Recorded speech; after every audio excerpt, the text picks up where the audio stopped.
पर हाजिरों में रुमाना इसार खान, कौन बनेगा मुख्यमंत्री? कारवां हमारा पहुंच गया है हरियाणा के महेंद्रगढ़। जोरदार तालियां, महेंद्रगढ़ के लोग यहां पर तैयार हैं अपने सवालों के साथ। आपको बता दें, हरियाणा के अहिरवाल बेल्ट के जिलों में महेंद्रगढ़ की भी गिनती होती है। केंद्रीय मंत्री राव इंद्रजीत सिंह के दबदबे वाला ये पूरा का पूरा अहिरवाल वाला इलाका माना जाता है। और गौरतलब बात यह है कि राव इंद्रजीत सिंह की बेटी आरती खुद इस बार इसी महेंद्रगढ़ में आने वाली अटेली विधानसभा से चुनाव मैदान में उम्मीदवार भी हैं। लेकिन महेंद्रगढ़ में बीजेपी ने सब कुछ चौंका दिया। अपने पुराने नेता रामविलास शर्मा का टिकट काटकर एक अहिरवाल उम्मीदवार पर बीजेपी ने दांव लगाया। रणनीति चुनाव में बीजेपी के कितने काम आएगी या फिर बीजेपी को इसका नुकसान उठाना पड़ेगा, इस सवाल का जवाब भी तलाशेंगे। लेकिन शुरुआत कौन बनेगा मुख्यमंत्री में आज कांग्रेस का झगड़ा सुलझ गया क्या? कांग्रेस का एकता संदेश, करनाल में राहुल गांधी की रैली, मंच पर साथ साथ हुड्डा और कुमारी सैलजा। कुमारी सैलजा ने प्रचार में एंट्री कर दी है। महत्वपूर्ण यह हो जाता है कि साथ साथ आए दोनों नेता, क्या दूरियां खत्म हो गई या फिर राहुल गांधी की वजह से मजबूरी में मंच साझा करना पड़ा है? इसी को लेकर करेंगे चर्चा। शुरू में पहले आप देखिए सियासी वार पलटवार।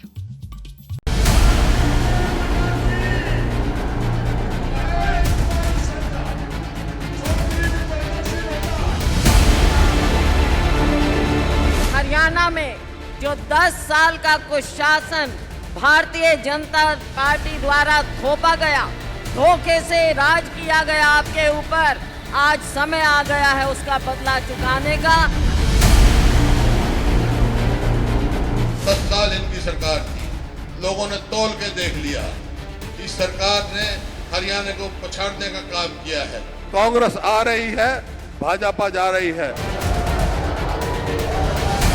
कर्नाटक में उनके सीएम और डिप्टी सीएम आपसी लड़ाई में बिजी हैं। गलती से भी कांग्रेस आ गई तो अपने झगड़ों में ही हरियाणा को बर्बाद करके छोड़ेंगे। जो हिंदुस्तान के गरीब लोग हैं, कॉन्स्टिट्यूशन उनकी रक्षा करता है और बीजेपी कॉन्स्टिट्यूशन को मिटाने की कोशिश कर रहे हैं। वो कह नहीं सकते। जब जब कांग्रेस सरकार से दूर रही है, तब तब गरीबों को, एससी, एसटी, ओबीसी को उनका हक मिला है। और जब जब कांग्रेस सरकार में रही है, उसने दलितों, पिछड़ों का हक छीना है। जिन जिन लोगों को आरएसएस ने हिंदुस्तान की संस्थाओं में डाला है, लिस्ट निकालिए। उसमें ना आपको एक ओबीसी मिलेगा, ना आपको एक दलित मिलेगा, ना आपको आदिवासी मिलेगा। हिंदुस्तान में किसकी कितनी आबादी है, ये हम जानना चाहते हैं। आरक्षण से नफरत ये कांग्रेस के डीएनए में है। इसलिए आज भी हम देखते हैं कांग्रेस के शाही खानदान की चौथी पीढ़ी भी आरक्षण को हटाने की बात कर रही है।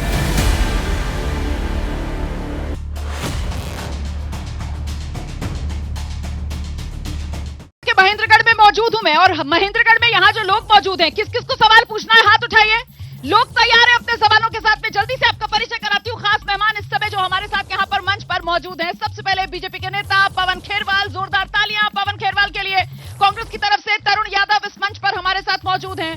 सुरेंद्र कौशिक आईएनएलडी के उम्मीदवार है महेंद्रगढ़ से, वो इस समय हमारे साथ यहाँ मंच पर मौजूद हैं। साथ ही आम आदमी पार्टी के उम्मीदवार महेंद्रगढ़ से मनीष यादव हमारे साथ जुड़ रहे हैं। प्रवक्ता जेजेपी के अजय चौधरी जी भी यहाँ पर मंच पर मौजूद हैं। और साथ ही 2 राष्ट्रीय प्रवक्ता जो इस समय हमारे साथ मौजूद हैं, रागिनी नायक कांग्रेस पार्टी की प्रवक्ता और राजीव जेटली बीजेपी के प्रवक्ता। तो छोटे से ब्रेक के लिए यहाँ पर रुक रहे हैं और फिर नॉन स्टॉप अंदाज में चर्चा शुरू करेंगे। पहला सवाल रागिनी नायक से ही होगा, क्या कांग्रेस पार्टी में ऑल इज वेल? कौन बनेगा मुख्यमंत्री? हरियाणा के महेंद्रगढ़ से आप देख रहे हैं, राज्य के सबसे पुराने जिलों में एक महेंद्रगढ़, जहां ज्यादातर लोगों को शिकायत इस बात की कि सबसे पुराना जिला होने के बावजूद अभी भी विकास के इंतजार में है महेंद्रगढ़। लोगों की इन शिकायतों पर चर्चा शुरू करेंगे, लेकिन पहले आपको सीधे लेकर चलते हैं। रागिनी नायक इस समय हमारे साथ मौजूद हैं। वो जो कांग्रेस पार्टी के नेताओं को हरियाणा में एक दूसरे से शिकायत थी, समाधान मिल गया कांग्रेस में, हरियाणा में। रागिनी नायक, क्या ऑल इज वेल? रुमाना, देखिए ऐसा है कि भारतीय जनता पार्टी की हरियाणा में सियासी दुर्गति तय है, निश्चित है। और वो इसलिए क्योंकि पिछले 10 साल जनता जनार्दन के सुख दुख में कांग्रेस पार्टी कंधे से कंधा, कदम से कदम और आवाज से आवाज मिलाकर साथ खड़ी रही। इसीलिए आज भारतीय जनता पार्टी को धोबी पछाड़ देने के लिए जनता जनार्दन जो है वो कांग्रेस पार्टी के साथ आकर खड़ी हो गई है। और मुझे तो ना रोमाना, क्योंकि आपने सवाल पूछा कांग्रेस की एकता पर, तो हरियाणा से संबंधित जब भी कोई बहस होती है तो मुझे वो अमिताभ बच्चन का गाना याद आ जाता है कि इतने बाजू इतने सर, गिन ले दुश्मन ध्यान से, और हारेगा वो हर बाजी क्योंकि कांग्रेस खेल रही जी जान से। तो हरियाणा के सियासी दंगल में कांग्रेस पार्टी मजबूती के साथ अंगद की तरह पैर जमाकर खड़ी हो गई है, और भारतीय जनता पार्टी एड़ी चोटी का जोर लगाने के बाद भी टस से मस नहीं हो पा रही। इसलिए हर रोज कोई नई अफवाह, कोई नया भ्रम, कोई नया शिगुफा, कोई नया शक, कोई शुबा लेकर आ जाते हैं।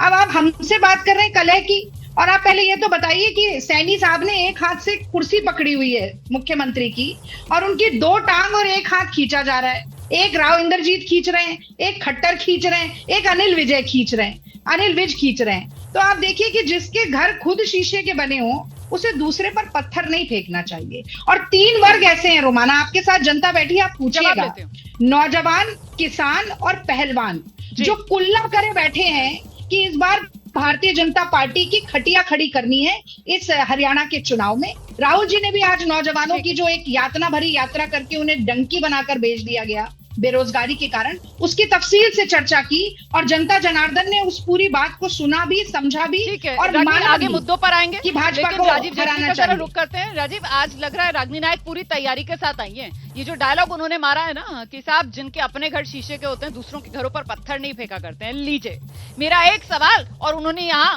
2 तरीके से जवाब दे दिया। अपने घर में कलह को लेकर भी सफाई दे दी कि हम सब तो एक हैं, जम गई है कांग्रेस पार्टी, और कांग्रेस की कलह में जो ताक लगाए बीजेपी बैठी थी, मतलब मंशा पर पानी फिर गया राजीव जेटली, और आपके भीतर जो लड़ाई चल रही है उस पर भी जवाब दे दीजिए।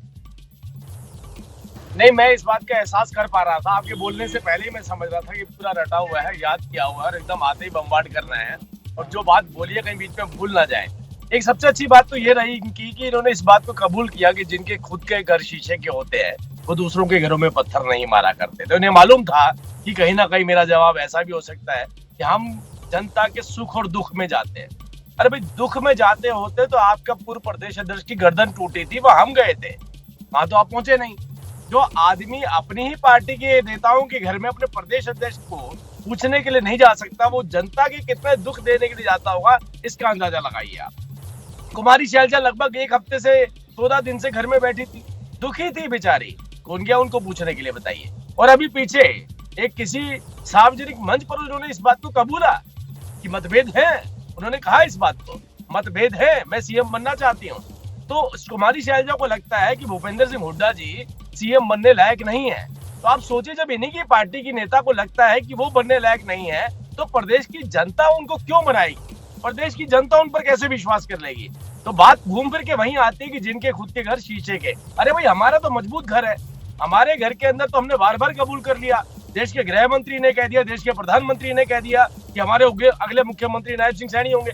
अब मैं आपसे पूछता हूँ, आप कुमारी शैलजा के मुंह से ये निकलवा सकते हैं कि अगली बार मुख्यमंत्री भूपेंद्र सिंह हुड्डा होंगे, या भूपेंद्र सिंह हुड्डा ये बात कह सकते हैं कि कुमारी शैलजा एक बात बताइए मुझे, सीधी लड़ाई, एक बात बताइए मुझे राजीव जेटली, एक बात बताइए मुझे राजीव जेटली, एक बात बताइए मुझे Rajiv Jaitley, party with a difference, ये तमगा बीजेपी का, और जब बीजेपी का केंद्रीय नेतृत्व बाकायदा ऐलान कर देता है कि नायब सिंह सैनी ही हमारे मुख्यमंत्री के उम्मीदवार, बावजूद इसके आपकी ही पार्टी के बड़े नेता लाइन क्रॉस करके सीएम की कुर्सी पर दावेदारी ठोक रहे हैं, ये आपको सही लग रहा है? मतलब कोई अनुशासन कुछ नहीं, नायब सिंह सैनी का सम्मान कुछ नहीं, पार्टी की तरफ से पूरी कोशिश की जा रही है कि एक नायब सिंह सैनी का ही चेहरा आगे किया जाए। वो मनोहर लाल खट्टर का चेहरा भी पोस्टरों से हटाते फिर रहे हैं, कहीं दूर दूर तक खट्टर साहब 9.5 साल तक यहाँ मुख्यमंत्री रहे, उनका चेहरा यहाँ विधानसभा चुनाव में, मैं तो घूम रही हूँ हरियाणा भर में, कहीं नजर नहीं आ रहा खट्टर साहब का चेहरा। और जिस सीएम के चेहरे को बीजेपी आगे बढ़ाने की कोशिश कर रही है, आपकी पार्टी के अपने ही बड़े कद्दावर नेता, अहिरलैंड में मैं खड़ी भी हूं, राव इंद्रजीत, वो कह रहे हैं मैं क्यों ना बनूं सीएम, और तब जबकि पार्टी आला कमान कह रहा है नहीं सैनी साहब बनेंगे सीएम। तो पहले तो मैं आपको स्पष्ट कर दूं कि मनोहर लाल खट्टर जी यूनियन मिनिस्टर हैं, केंद्र में मंत्री हैं, 2 मंत्रालय उनके पास हैं। कोई भी प्रोटोकॉल ऐसा नहीं बनता जिसके तहत किसी भी बैकड्रॉप पे उनकी फोटो आ सके, कोई भी प्रोटोकॉल। रही बात अब कांग्रेस पार्टी की, मैं रोहतक के अंदर से अभी निकल रहा हूँ। रोहतक में जाकर के देखिए आप एक बात कि इनके प्रदेश अध्यक्ष की फोटो कितने पोस्टर के ऊपर है और दीपेंद्र हुड्डा की कितने पोस्टर पर है। मतलब प्रदेश अध्यक्ष से ज्यादा बड़ी वैल्यू सांसद की है। मैं बता रहा हूँ ना आपको, इच्छा सबकी होती है। जो आदमी विधायक बनता है वो मुख्यमंत्री बनना चाहता है और ये अधिकार सबके पास है। अपनी बात पूरी करने फिर आपके पास आ जाऊंगा। मैं मुख्यमंत्री बनूंगा तो क्या बेहतर कर सकता हूँ, तो ये अधिकार भी उसके पास है। केंद्रीय नेतृत्व ने निर्धारित किया और सब लोगों ने उनको अपना मुख्यमंत्री मान लिया। सारे अधिकार सिर्फ बीजेपी के नेताओं तक ही सीमित तो नहीं रहेंगे ना। फिर आप क्यों बार बार पूछते हैं कि कुमारी सैलजा वो नहीं कबूल कर रही हैं हुड्डा साहब को, जैसे अनिल विज जी, जैसे राव इंद्रजीत जी कबूल नहीं कर रहे सैनी साहब को, वही हाल फिर यहाँ पर है। तो आप में और कांग्रेस में कोई फर्क है नहीं, जैसा आपका हाल वैसे ही कांग्रेस का हाल। यही रागनी ने कहा था, जिनके अपने घर शीशे के होते हैं दूसरों के घरों पर पत्थर नहीं चलाते हैं। आइए रागनी नायक, ठीक है आ रही हूँ, एक मिनट रागनी को सुन लीजिए। आइए रागनी, बता रहा हूँ देखिए भारतीय जनता पार्टी की दुर्गति के साथ साथ भाजपा के प्रवक्ताओं की भी दुर्गति हो गई है। प्रधानमंत्री अरे एक मिनट शांत हो जाइए। ओ भैया, भाई साहब सुनिए, भाई साहब जरा शांत। राजीव जी आपको नियम पता है, राजीव जी आपको नियम पता है। बारी बारी सब अपनी बात रखिए। मैं आपसे 2-3 सवाल पूछ चुकी हूँ, अब रागनी की बारी है, उन्हें बोलने दीजिए। रागनी को आइए मेरे साथ, आइए रागनी। हाँ, तो ऐसा है, देखिए भारतीय जनता पार्टी की दुर्गति के साथ साथ प्रवक्ताओं की भी इतनी दुर्गति हो गई है रोमाना कि मुहावरे भी उधार लेने पड़ रहे हैं। अपना एक मुहावरा भी नहीं सूझ रहा क्योंकि हार इतनी स्पष्ट नजर आ रही। अब मुझे बताइए, मुख्यमंत्री पद क्या ऊपर से नेता निर्धारित करेंगे या जो जीत कर आएंगे विधायक वो निर्धारित करेंगे? कांग्रेस पार्टी में तो ऐसा ही होता है, विधायक जीत के आएंगे, विधायक दल का जो नेता बनेगा वो मुख्यमंत्री बनेगा। पर मुझे ये तो बताइए कि वो मुख्यमंत्री जिसने 9.5 साल हरियाणा को चलाया, उसने क्या इतना खराब काम किया कि आज भारतीय जनता पार्टी उसे छुपाए हुए घूम रही है? खट्टर जी का नामो निशान नहीं है। अमित शाह की जब रैली होती है तो अनिल विज का नाम नहीं चढ़ता। कह रहे हैं ना कि वो केंद्रीय मंत्री बन गए तो उनका चेहरा नहीं लगा सकते। रोमाना उस पर आ रही हूँ मैं। देखिए अनिल विज स्टेज पर नहीं चढ़ते हैं। जब मध्य प्रदेश का विधानसभा का चुनाव हुआ तो फग्गन सिंह के साथ साथ 3 केंद्रीय मंत्रियों को उनके मंत्री पद से विमुख करके विधायक का चुनाव लड़वाया गया था। तो इसीलिए ये जो आप गोल आप नाक को सीधा नहीं पकड़ना चाहते, टेढ़ा पकड़ना चाहते हैं, लेकिन ये अच्छी तरीके से दिख रहा है कि भारतीय जनता पार्टी के खेमे में कितनी सरफुटौल है और किस तरीके से पहले तो भगदड़ मची रही। रोमाना मैं कहना चाहती हूँ कि इस प्रदेश में पिछले 10 साल में 5 जो प्रदेश के जो इनके अध्यक्ष थे वो बदले इन्होंने। मुख्यमंत्री जी ने 4 सीटें बदली, 2 बार चुनाव की तारीख बदली। उसके बाद भी ये मानने को तैयार नहीं है कि यहाँ पर कुछ भी ठीक नहीं चल रहा है। हरियाणा में नौजवान पलायन कर रहा है। सैनिक की जगह मजदूर बनाने के लिए आपने उसे मजबूर कर दिया। किसानों के लिए कंगना रनौत कहती है कि 3 काले कानून वापस ले लिए जाएंगे। उससे पहले कह रही थी कि बलात्कारी है किसान, वहां पर मर्डर हो रहे थे आंदोलन में। अगर आप बात करें पहलवानों की तो विनेश फोगाट चुनाव लड़ रही है तो बृजभूषण शरण सिंह स्वयं। मैं जवाब लेती हूँ जल्दी से राजीव जी, जल्दी से। वो कह रही हैं कि मुद्दे इतने हैं जमीन पर कि कांग्रेस की कलह की बार बार बात कर बीजेपी असली मुद्दों से हरियाणा की जनता का ध्यान नहीं भटकवा सकती है, और कलह वो बीजेपी को भी आईना दिखा रही है उसको लेकर। राजीव जी, मुद्दों के लिए तो हम चुनौती देते हैं, किसी भी प्रवक्ता को बोलते हैं, किसी भी नेता को, आज ये मुद्दे लेकर के किसान पे आ जाइए, जवान पे आ जाइए, अरे किसी बात पे तो आइए, डेवलपमेंट पे आ जाइए, इंफ्रास्ट्रक्चर पे आ जाइए। कुछ नहीं है इनके पास कहने के लिए, लेकिन जो मुख्य मुद्दा है वो ये है। चलाइए 10 साल बताइए ना क्या किया है हमारी तो सारी लीडरशिप ने मान लिया। आपको कांग्रेस के नेताओं की ज्यादा पड़ी है। नंबर वाली बात अभी बोल रहे थे ना, एक बारी मेरी बारी। राजीव जी को बोलने दीजिए, आप अपनी बारी में विस्तार से अपनी बात रख चुके हैं। आइए राजीव जी, बारी चल रहा था। हाँ, अब मैं कह रहा हूँ हो गया हिसाब बराबर, ठीक है। अब राजीव जी को अपनी बात रखने दीजिए, मैं तो समझ सकूं ना वो क्या बोल रहे हैं। मुख्य मुद्दा ये है कि किसी भी विषय के ऊपर हमने चुनौती दी थी। हमने तो कहा था कि आइए हम कंपैरिजन करके देखते हैं दोनों सरकारों के बीच का, 10 साल का लेकर के चलते हैं। किसी बात पर तो आइए नहीं आई। खैर, इनका नैरेटिव कुछ और था। इनका नैरेटिव ये था कि किसी तरीके से जनता को बरगला करके अपनी तरफ आकर्षित किया जाए। आज मैं बोलता हूँ कि कम से कम ये बात तो मान लेनी चाहिए। मैं वापिस उसी बात पे जाऊंगा, जिसको इनका अपना ही नेता नहीं पसंद करता, स्वीकार करता, 2 नेता ऐसे एक नहीं, अशोक तंवर की गर्दन तोड़ी इन्होंने, पूछिए इनसे तोड़ी कि नहीं तोड़ी। अस्पताल में थे, मैं खुद गया था, जल्दी से एक छोटा सा कोई रिपोर्ट नहीं दे गया सकते पार्टी हैं। से।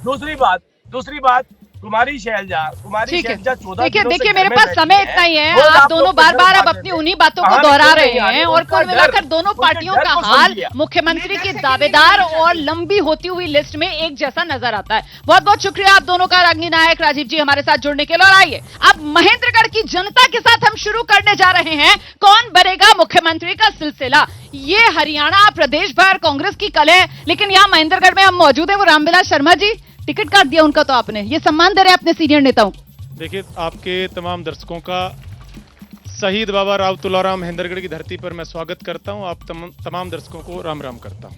देखिए, भारतीय जनता पार्टी के पूर्व शिक्षा मंत्री, पूर्व प्रदेश अध्यक्ष रामविलास शर्मा जी, वो बहुत वरिष्ठ व्यक्ति हैं। उन्होंने पार्टी को खड़ा किया है। वो एक झंडा एक डंडा लेकर के चलने वाले व्यक्ति है। और आज उन्होंने भारतीय जनता पार्टी के वर्तमान के प्रत्याशी कंवर सिंह यादव जी को अपना आशीर्वाद दिया है और उस आशीर्वाद को लेकर के उससे पहले वो अपना नामांकन भी तो दाखिल कर चुके थे ना यहाँ से। पार्टी ने उनका नाम नहीं ऐलान किया, लिस्ट में उनका नाम ही नहीं था। देखिए भारतीय जनता पार्टी एक संगठन की पार्टी है। संगठन के प्रति उनका समर्पित भाव देखिए कि कोई जब भारतीय जनता बागी नहीं हुए वो, नहीं, बागी कहां है, नुकसान नहीं पहुंचेगा उनकी नाराजगी। 1% नहीं है भारतीय जनता। ठीक है, मैं आगे बढ़ रही हूँ, मैं कांग्रेस का रुख करूंगी। तरुण जी, आप मुझे जल्दी से बता दो, मतलब आपकी रणनीति को तो यहाँ पर बीजेपी ने एकदम पटखनी दे दी। यादव उम्मीदवार आपका महेंद्रगढ़ से, आप लोग सोच रहे थे कि रामविलास शर्मा को उतारेंगे, उन्होंने यादवी उम्मीदवार लाकर खड़ा कर दिया। मतलब मामला फंस गया कांग्रेस के लिए। बिल्कुल भी नहीं फंसा जी, बल्कि हमें कहीं ना कहीं ये महसूस हो रहा है कि अब हमारी लड़ाई जो है आधी रह चुकी है। कैसे? क्योंकि रामविलास शर्मा जी नो डाउट एक बहुत कद्दावर नेता थे। इस इलाके में उनका मान और सम्मान था। मैं आपको एक चीज बताना चाहता हूँ आज आपके चैनल के थ्रू, एक इतने बुजुर्ग व्यक्ति को, इतने सीधे लीडर को हमने अपने आंसू बहाते हुए देखा है इस महेंद्रगढ़ की धरती के ऊपर। और ये बात बहुत दूर तक जाएगी, आप याद रखिएगा मेरी बात। कांग्रेस को रामविलास जी टिकट कटने के बाद भरपूर फायदा मिलेगा, ग्राउंड पे फायदा मिलेगा और हमें फायदा मिल रहा है। हम जिस तरह से पब्लिक में जा रहे हैं, पब्लिक उस चीज को, उनके दर्द है यहाँ इस चीज का, वो आज वोटों के ऊपर 5 तारीख को और आपको सामने दिखाई दे। ये सेल्फ गोल कर दिया क्या बीजेपी ने? देखिए, इतने वरिष्ठ नेता के प्रति इनका श्रद्धा भाव है तो ये फॉर्म क्यों भरते? कांग्रेस का उम्मीदवार ड्रॉप कर देता अपने आप को। क्या तो रामविलास शर्मा को आपने उम्मीदवार बनाया क्या? ये रामविलास जी के प्रति इनका जो श्रद्धा भाव है डॉक्टर तरुण जी का, इनकी पार्टी का, ये अब क्यों जगह है? वो हमारे कार्यकर्ता, हमारे पिछली बार वो कह रहे हैं कि इतना ही श्रद्धा भाव था तो पिछली बार कैंडिडेट क्यों खड़ा किया था उनके खिलाफ? वो स्वयं चुनाव लड़ रहे थे। अगर वो चुनाव नहीं लड़ते तब की बात थी। देखिए, दूसरी बात है यहाँ विकास की और काम की। राव दान सिंह जी के टाइम में 2004 से 14 तक महेंद्रगढ़ में ऐतिहासिक काम हुआ है। इस बारे में आप जाकर जनता से बार बार पूछ सकते हैं। इसके अलावा आज तक इतना काम कभी नहीं हुआ। दान सिंह जी तो अभी भी विधायक है यहाँ के, क्या काम हो गया यहाँ पर, उस पर मैं आगे आऊंगी। लेकिन आप मुझे बताओ कि यहाँ फिलहाल आप उम्मीदवार हो और लड़ाई ऐसा लग रहा है कि महेंद्रगढ़ में पूरा का पूरा मामला कांग्रेस वर्सेस बीजेपी का ही रहता है, तो फिर आईएनएलडी के क्या चांस? अब की बार बीजेपी और कांग्रेस ये तो मिलकर के लड़ रहे हैं। एक साइड मिले हुए हैं, बी टीम तो आपको कहा जा रहा है प्रदेश भर में। ये दोनों मिलकर के लड़ रहे हैं। एक साइड में मैं हूँ, एक साइड में ये हैं। जीत हमारी पक्की है। और जो अभी ये कह रहे थे भाई हमारा पवन भतीजा कि रामविलास जी हमारे कद्दावर नेता हैं, तो फिर कद्दावर नेता का क्या हाल महेंद्रगढ़ में हुआ है ये पूरी जनता जानती। अगर इतने कद्दावर इतनी इज्जत उनकी करते तो फिर इन्होंने बराबर में ताल ठोक कर, क्योंकि उन्होंने फॉर्म भी भरने का काम किया था। लेकिन अधिकारी जरा फ्रेम खोल दीजिए, हमारे कैमरामैन से कहूंगी जरा फ्रेम खोलिए। यहाँ पर कह रहे हैं सर कि हमारे एक तरफ मैं हूँ और दूसरी तरफ कांग्रेस बीजेपी एक साथ है। इधर भी तो 2 लोग खड़े हुए हैं, ये भी प्रत्याशी हैं आम आदमी पार्टी के। मनीष जी, आप हैं किसी रेस में या नहीं है? बिल्कुल ये नहीं रहे आपको? नहीं, उनके गिनने से ना गिनने से फर्क नहीं पड़ता। लोकसभा चुनाव में उनके वोट और हमारे वोट को अगर देखो तो हम एक सीट पे 5 लाख से अधिक वोट लेते हैं और वो सारी की सारी 10 सीटों के उनके वोट मिला ले तो भी लाख का आंकड़ा पार नहीं करते। इस वक्त जवाब देना है, इस पर जवाब देना है। देखो क्या है, ये नई पार्टी आई, ये नई 2 राज्यों में सरकार चला रही है वो नई पार्टी। हमने तो हमारी पार्टी में तो देश का उप प्रधानमंत्री भी रहा है ना चौधरी देवीलाल। जो काम हमने विकास का हरियाणा में किया है कोई कर नहीं सकता। नई पार्टी की दाल निकलने वाली है वो कह रहे हैं। देखिए, उनकी पार्टी ऐतिहासिक पार्टी रही है। प्रधानमंत्री उन्होंने दिया था, कभी सरकार चलाई थी, वो इतिहास में रहने वाली है। आज का जो उनका वोट शेयर उससे समझ में आता है। वर्तमान में भारतीय जनता पार्टी 10 साल का शासन कर चुकी है। भारतीय जनता पार्टी में महेंद्रगढ़ का वही हाल रहा। कांग्रेस का राज हम देख चुके हैं। अभी महेंद्रगढ़ के मुद्दों पर आऊंगी, विस्तार से आप अपनी बात रखिएगा, लेकिन पहले जरा जेजेपी के नेता हमारे साथ मौजूद है, अजय चौधरी जी, आप बस अपनी अटेंडेंस लगाने के लिए यहाँ पर मौजूद हैं। रोमाना जी, सबसे पहले तो अहिरवाल की इस धरा पर आपका नंदन वंदन अभिनंदन और खैर बहुत शुक्रिया। इस्तकबाल।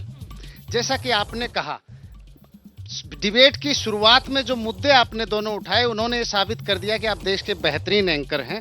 यही यहाँ के मुद्दे हैं। पंडित रामविलास शर्मा जी का मुद्दा जो आपने उठाया, और राव इंद्रजीत को जो आपने क्षेत्र का सबसे बड़ा नेता बनाया। जिस तरह से राव इंद्रजीत जी को 4-5 बार उन्होंने लोकसभा के चुनाव जीते और उन्होंने कैबिनेट मंत्री तक नहीं बनाया गया, और जिस तरह रामविलास शर्मा जी हर चुनाव में डालनवास और यहाँ पर एक गांव है बलाना, वहां की पहाड़ियों में चीफ मिनिस्टर की कुर्सी घुमा देते थे कि चीफ मिनिस्टर की कुर्सी पहाड़ियों में घूम रही है, अब की बार मैं बनूंगा। इस चक्कर में लोग पब्लिक वोट डालती थी। अब उनकी टिकट काटना भारतीय जनता पार्टी के लिए बड़ा नुकसान साबित होगा। यहाँ पर बीजेपी को घेर रहे हैं कांग्रेस भी और वहां पर जेजेपी भी कि भाई मुख्यमंत्री की कुर्सी को लेकर ये जिस तरीके का खेल खेला गया, रामविलास शर्मा, राव इंद्रजीत, भारी पड़ने वाला है। देखिए, इनके पास कोई मुद्दा तो बचा नहीं। हमने इतना विकास करवाया है, सिर्फ रामविलास शर्मा जी को लेकर के घूम रहे हैं। आज वो पार्टी में है, उनके पुत्र हमारे नॉमिनेशन के समय रहे और यहाँ रोड शो था उसमें रहे, लेकिन इनके पास कोई मुद्दा बचा नहीं है। दक्षिणी हरियाणा में जो पिछड़ा क्षेत्र था, कांग्रेस ने हमने पिछड़ापन का दाग दिया, उसको धोने का हमने काम किया। नहरों के अंदर पानी हम लेकर के आए, सड़कें हमने बनाई, इससे बड़ी क्या बात हो सकती है? तो विकास की गंगा बीजेपी ने बहा दी है क्या यहाँ पर अहिरवाल लैंड में? सवालों के साथ तैयार हैं आप? किसका सवाल? हाँ जी, सवाल पूछिए। मेरा सवाल भाई साहब से ही है। बीजेपी से एक सवाल है। 10 साल की में महेंद्रगढ़ डिस्ट्रिक्ट में 108 सरकारी स्कूल बंद कर दिए। केजरीवाल सरकार सरकारी स्कूल बना रहा है, ये सरकारी स्कूल बंद कर रहे हैं। 108 सरकारी स्कूल 10 साल के अंदर। गांव रिवासा के अंदर पशु अस्पताल है, 10 साल के अंदर जर्जर होकर नीचे धस गया। कब चालू होगा? अब तक शिक्षा स्वास्थ्य महेंद्रगढ़ में सवाल इनका है। और किसका सवाल है? जल्दी से सवाल पूछिए। मेरे छोटे भाई पवन ने एक बात बताई अभी कि नहरें करवाई। एक कच्ची नहर खुदवाकर, सिर्फ एक कच्ची नहर जिसमें भी बरसात के सीजन में पानी आता है। पिछली 5 साल से यही एक मुद्दा है कि हमने नहर बनवा दी। इसके अलावा कुछ काम हुआ इस राज्य में? पवन जी आप तो वहां से विकास की गंगा बहा रहे थे, यहाँ तो पब्लिक पोल खोल रही है। और किसकी? हाँ जी, जल्दी से। मेरा बीजेपी के पवन जी को छोड़ के सभी उनसे सवाल है, क्या आप सभी को रामविलास और यही दिखता है क्या? आप अपना एजेंडा लेकर नहीं आए लोगों के बीच में बताने के लिए कुछ भी। आप अपने विकास का एजेंडा बताएं, आपने पीछे क्या किया है उसके बारे में चर्चा करें। बीजेपी ने जो किया है वो बीजेपी का वो बताएगा, आप अपना बताएं आप क्या करना चाहते हैं। वो कमियां गिना रहे हैं ना बीजेपी की। कमियां बीजेपी ने 10 साल गया, इससे पहले कांग्रेस का राज था 10 साल तक। हमारे दादरी और महेंद्रगढ़ के बीच में रोडवेज बसें चलना बंद हो गई थी। इन रोडों का आकर बेहतर कर दिया हाल। हाँ जी, बीजेपी ने बेहतर किया है। कांग्रेस वाले जवाब देंगे। हाँ जी मैडम जी, यहाँ पर कांग्रेस प्रत्याशी और बाकियों से मैं पूछना चाहूंगा, जो भाई क्लेम करते हैं नहरें बनी हुई थी, उन नहरों में नहीं, किसानों की आंखों में पानी था। नहरों में एक बूंद पानी आता हो तो उन नहरों में वो किसानों के हित में काम किया बीजेपी ने। किसानों के हित में नहरों में पानी, स्वास्थ्य, शिक्षा। पहले अस्पताल केवल मेडिकल सर्टिफिकेट, वो भी फर्जी डॉक्टर के कमरे पे मिलता था। आज स्वास्थ्य सेवाएं मिलती थी, रोहतक एक्सरे के लिए जाना पड़ता था। आप जो बात कह रहे हैं तरुण जी से इस पर जवाब लेंगे, क्योंकि तरुण जी ये तो वाकई में हकीकत है ना भाई। अभी 24 लोकसभा चुनाव हुआ है और यहाँ जो लोकसभा सीट है तो उसके हिसाब से अगर देखा जाए सारी की सारी विधानसभा सीटों पर बढ़त किसकी? बीजेपी की है। बिल्कुल ठीक बात आपकी, लेकिन इसमें गौर करने वाली बात ये भी है कि जो चुनाव बीजेपी पिछली बार 4,40,000 से जीती थी, वो 40,000 पे लाके खड़ा कर दिया। ये रावदान सिंह जी की मेहनत और कार्यकर्ताओं की मेहनत थी। 90% वोट भाजपा के जो वो खत्म कर दिए। रही बात अब सड़क की, इन्होंने जिक्र किया सरपंच साहब ने, ये कहते हैं कांग्रेस सरकार में रोड टूटी हुई थी, इन्होंने रोड बनाई। 2024 में वो रोड बनी है, 14 में सरकार आई थी। ये सरपंच थे जो बोल रहे थे। हाँ, 10 साल में एक सड़क बनाई है, वो भी 10वीं साल में बनाई है, और उस सड़क के ऊपर इनको वोट चाहिए। अगर इस सड़क की इतनी जरूरत थी तो 2014 में सरकार बनी थी, सबसे पहले सड़क बनाते। 2024 में सड़क बना रहे, उस सड़क का काम चालू है और उस सड़क के ऊपर इनको वोट चाहिए। क्या मतलब? क्या रफ्तार है विकास की? एक मिनट जवाब तो ले लूं मैं। नहीं, वहां से एक शिकायत आई ना भाई, 108 स्कूल बंद कर दिए, अस्पतालों की दुर्दशा की भी बात कर रहे थे वो। देखिए मैडम जी, 100 बेड का हॉस्पिटल तैयार है यहाँ बन करके, और ये लोग ये बोल ले, फिर आप जवाब दीजिएगा, माइक मेरे पास। दूसरी बात नहीं, पहले बात पर रहिए। 100 बेड का अस्पताल वाली बात पूरी कीजिए ताकि मैं जवाब लूं। बाकी 100 बेड का हॉस्पिटल यहाँ बन करके बिल्डिंग तैयार है। बिल्डिंग डॉक्टर है नहीं है? नहीं, डॉक्टर है ना। तो अस्पताल तैयार है, कह रहे डॉक्टर है। मैडम ऐसा है, ये सारी जनता मेरे साथ चलेगी, हॉस्पिटल चलते हैं। अगर वो हॉस्पिटल तैयार होगा तो आज ही आपकी बात मान ली जाएगी। चलो भाई मेरे साथ। हॉस्पिटल तैयार नहीं है, सच्चाई है। अस्पताल पे लिपाई का काम चालू है, रंग पेंट का काम चालू नहीं हुआ है, टाइल अभी लगी नहीं है, अस्पताल तैयार है। बताओ ये कैसा झूठ बोल रहे हैं? मैंने क्या कहा कि हॉस्पिटल बन करके तैयार है। स्टक कह रहे रंग का काम चल रहा है, टाइलें लग रही हैं। इनको अभी रंग दिखाई देगा, रंग बदलने वाला है इनका अब जल्दी। अस्पताल में डॉक्टर है, अस्पताल में जब बिल्डिंग ही नहीं चालू हुई। वो तो कह रहे हैं डॉक्टर भी है। नई बिल्डिंग में, अरे मैडम टाइलों का काम चल रहा है, बिल्डिंग में चल के देखिए। क्या कह रहे हो आप? आपने मुझे कह दिया डॉक्टर है या नहीं है? भाई मैं दिल्ली से आई हूँ, मुझे सच बताइए क्या है? ये डॉक्टर मनीष खड़े हैं, इनके फैमिली मेंबर वहाँ डॉक्टर लगे हुए हैं। मैं जवाब ले लेती हूँ। मनीष जी डॉक्टर है या नहीं है? अब आप जज की भूमिका में यहाँ पर आ गए। देखिए, जो 100 बेड के अस्पताल की ये बात कर रहे हैं वो बन के तैयार नहीं हुआ। पुरानी ये तो आपने जिन्हें जज बनाया आपके खिलाफ उन्होंने फैसला सुना दिया। पुरानी जर्जर बिल्डिंग में डॉक्टरों को काम करना पड़ रहा है, वो मजबूर है। मरीजों को एक मरीज अस्पताल में इलाज कराना पड़ रहा है, वो मजबूर है। तो भारतीय जनता पार्टी के हमारे साथी बिल्कुल साफ झूठ बोल रहे, सफेद झूठ बोल रहे इस वक्त। आपको लगा मैं दिल्ली से आई हूँ, मैं आपकी बात ऐसे ही मान लूंगी? ऐसे थोड़ी मानूंगी। यहाँ इतनी पब्लिक मौजूद है, इतने और पार्टियों के नेता मौजूद है, मैं तो सबसे रियलिटी चेक करवाऊंगी। हाँ जी, आपका क्या सवाल है? किससे सवाल है? मेरा सवाल है इन दोनों से। मेरा दोनों कौन? बीजेपी कांग्रेस? प्योर कांग्रेस है। पिछले 45 सालों से महेंद्रगढ़ का सत्यानाश इन दोनों नेताओं ने किया है। मैं 40 साल का हो गया हूँ, मेरे को तो बस रामविलास शर्मा और ये सुना है, सत्यानाश कर दिया। आज बीजेपी की सरकार 10 सालों से है, हमारे 10 सालों से पिछला रीना बंटी नगर पालिका के प्रधान थी, उनका सत्यानाश भी उन्होंने किया। अब रमेश सैनी जी वो भी प्रधान है, उनका सत्यानाश भी बीजेपी सरकार। बड़ी शिकायतें हैं और सिर्फ बीजेपी नहीं कांग्रेस से भी। और किसको कहनी है अपनी बात? हाँ जी, सवाल पूछिए।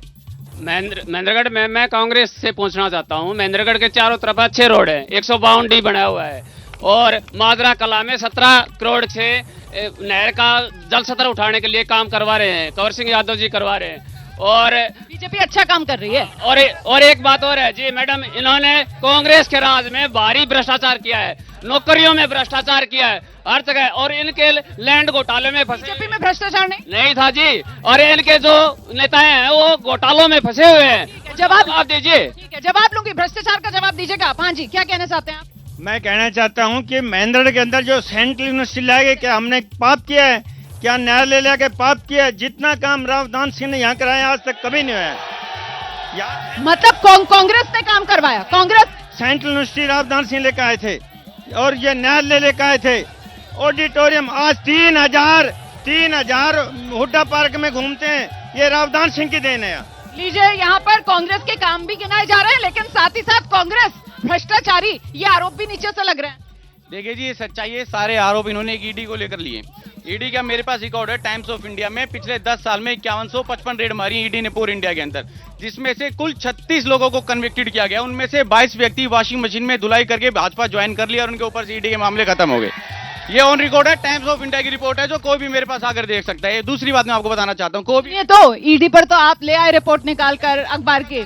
हाँ, नहीं, भ्रष्टाचार के आरोप में वो खर्ची पर्ची की भी बात कर रहे थे। ईडी तक नहीं जवाब देना, खर्ची पर्ची पर भी जवाब देना है। खर्ची पर्ची चलती थी नहीं चलती थी हुड्डा सरकार में? कितनी बदनाम थी आपकी कांग्रेस सरकार, इस पर तो जवाब दीजिए। आपको खर्ची पर्ची का आरोप देता हूं। हरियाणा के एमएलए जिनके बेटे हैं, जिन्होंने 49 लाख रुपए एचपीएससी बोर्ड के मेंबर को नौकरी के लिए दे थे, सब इंस्पेक्टर के लिए। ये सच्चाई है। एक बात और मैडम जो आपको मैं दिखाना चाहता हूं, कांग्रेस सरकार में एक पार्क का निर्माण हुआ था, जिसकी तस्वीर ये आप जाकर देख सकते हैं। एक भाजपा सरकार में ये पार्क का निर्माण हुआ था 10 सालों में, जिसकी तस्वीर आप चल के देख सकते हैं। ये क्या किया आपने यहाँ पर इतनी बदले की राजनीति की। ये आरोप भी यहाँ पर लोग लगाते हैं कि कांग्रेस के समय में जो सब शुरू हुआ, बीजेपी आई 10 साल में, उसने सब खत्म करवा दिया। वो स्विमिंग पूल वाला मुद्दा भी यहाँ पर बड़ा है ना। देखिए मैडम, आपने बिना खर्ची पर्ची की बात करी। भारतीय जनता पार्टी की जब से सरकार बनी, एक गरीब का बच्चा, कुम्हार का बच्चा वो नौकरी लगा है, एक नाई का बच्चा नौकरी लगा है। दूसरी बात, इनकी सरकार में शोर देखो कितना आ रहा है, सब कह रहे हैं गलत बोल रहे हैं। इनकी सरकार में नौकरियों की सूचियां हैं, वो हुड्डा के वहां बनती थी, रावदान सिंह के मकान पे बनती थी। लेकिन भारतीय जनता पार्टी की सरकार आई है, तब से गरीब का बच्चा नौकरी लगा। आप पूछ सकते हैं किसी। अच्छा, ये बताओ मुझे, हरियाणा विधानसभा चुनाव सबसे बड़ा मुद्दा क्या रहने वाला है? नौजवान, किसान, पहलवान, कौन मुद्दा रहने वाला है? मुद्दा नौकरियां हैं जी। हरियाणा सरकार में महेंद्र डिस्ट्रिक्ट में 45 सब इंस्पेक्टर लगे हैं, 12 HCS लगे हैं, और ग्रुप डी और टीजीटी की भर्ती हुई है निष्पक्ष तरीके से। बीजेपी ने बढ़िया रोजगार दिया। बढ़िया जबरदस्त। बीजेपी ने बढ़िया रोजगार दिया, ये कह रहे हैं। कौन सा मुद्दा बड़ा रहने वाला है इस बार चुनाव? यहाँ पर मुद्दा बनने वाला है जी, विकास का मुद्दा बनने वाला है। हुआ या नहीं हुआ विकास? विकास नहीं हुआ और अब विकास की आस करते हैं कि कांग्रेस का मुख्यमंत्री आएगा और महेंद्रगढ़ का विकास होगा। विकास नहीं हुआ, विकास की आस। हाँ जी, यहाँ मेरठ का जो भट्टागोड़ किया है, ये दोनों सरकार दोषी हैं, कांग्रेस भी और की बार मुद्दा कौन सा रहेगा यहाँ पर? मुद्दा या नौकरी का मुद्दा है। नौकरी का मुद्दा है। और किसके मुद्दे हैं? जल्दी से किसका मुद्दा है? मैडम, सबसे बड़ा मुद्दा ये है, महेंद्रगढ़ बस स्टैंड के अंदर सब डिपो का उद्घाटन नहीं हुआ है। 3 साल से 7.5 करोड़ की लागत। आप बत लिया था, इन्होंने एक सीट ही लिया था 2019 में। पंचवर्षीय योजना के तहत एक भी नौकरी दी हो? भाई पवन खैरवाल बताते। नौकरियों की बोली लगाने का दावा खुद इनके कैंडिडेट कर रहे हैं। ठीक है। तो यहाँ पर ये जनता के ज्वलंत मुद्दे हैं। इसी तरीके से कल हरियाणा के एक और विधानसभा क्षेत्र में आपसे मुलाकात होगी। फिलहाल इजाजत दीजिए। एबीपी न्यूज पर खबरों का सिलसिला लगातार जारी है।